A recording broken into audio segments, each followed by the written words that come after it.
Parkhouse Stables Kingsclere is renowned as an academy for budding champions in the saddle. Ian Balding and now Andrew Balding have seen generations of talented riders pass through the gates of this famous racing stable, once home to the multiple classic winning trainer John Porter. We started with Ernie Johnson when I think he was probably a member of the team when I first arrived at Kingsclere. And of course he became champion apprentice, and Philip Waldron was probably the next champion apprentice, who was very good, you know, beat Pat Edry to win the title.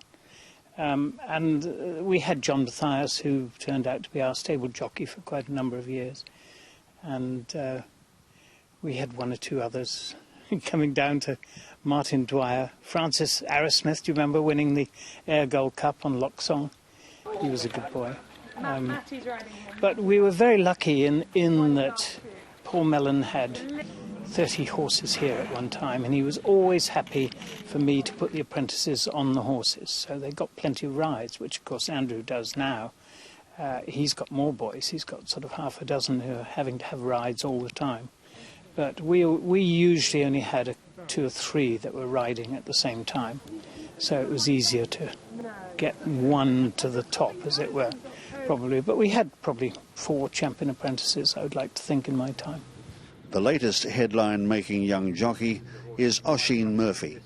Oisin, why did you choose Parkhouse as the place where you were going to continue as an apprentice? I think it was a joint decision from obviously my uncle Jim and myself, and you know, I was at Aiden's at the time and I spoke to him about it as well, and I think Andrew had a great strike rate with apprentices, and the big names like William Buick and David Probert had just come through, and there's lots of handicappers here, particularly, you know, 3-year-olds and 4-year-olds that apprentices are useful, taking a little bit of weight off, and that was the incentive. Dungannon unleashed, steps down the near side into thrust home with Jamaican Bolt. Hawkeye the New has switched to the far side. Dungannon in front as they race close home. Hawkeye the New still finishing off. Harrison George is also staying on Stanley from the rear. Dungannon, Harrison George and Hawkeye the New flying at him. Dungannon holds on, 100 in the Trainers' Championship for Andrew Baldings. Highland Calori has first run on Sovereign Deadmore, trying to get him on terms. Murphy, though, in front on Highland Calori, a couple of lengths clear and maintaining that advantage to the after on the run to the line. And Murphy lays down the law on a landmark day for Andrew Balding. Soaring Spirits having to fight off Tatlasoo. Lazarus Bell is still trying to get to them. Soaring Spirits, very game. Tatlasoo got to him but couldn't get past. Soaring Spirits, Lazarus Bell with a thrust near the line, but Soaring Spirits keeps them all at bay. June 16th last year I rode my first winner, and I rode out my claim on Friday 2 weeks ago. I can't remember the date exactly, but the beginning of July, and it was great just to get that fine winner, because I'd gone 6 days without a winner, which was the longest period of time this season, so I was starting to get worried. Now I'm trying to compete on a level playing field with some of the best jockeys in the world, and obviously I've a long way to go and a lot to learn, but hopefully my improvement won't stop if I keep going in the right direction. And a new name to watch out for is amateur Hugo Hunt. I'm 16. When I was 9 I started the pony racing. I rode about 45 winners there.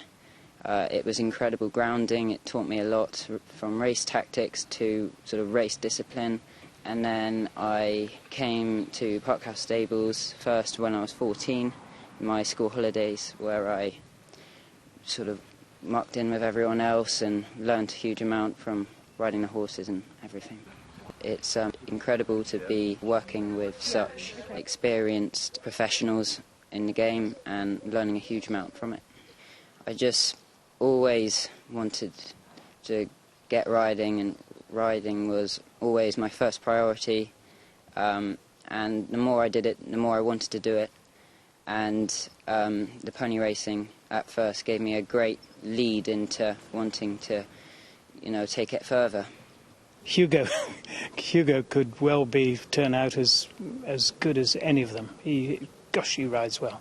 For a young amateur, you know, he rides so well. I mean, he will turn pro, I'm sure.